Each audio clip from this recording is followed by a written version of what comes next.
Hello! In front of me I've got REALME GT. In this tutorial I'll show you how to change Google's Assistant's voice. Firstly, open Google, then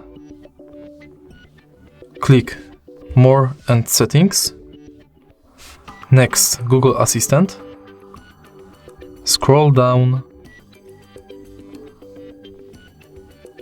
and click Assistant Voice. By clicking one of these circles, you can change Google Assistant voice.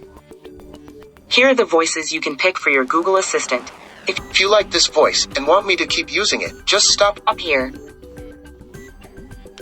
If you find this tutorial helpful, please leave like, comment and subscription.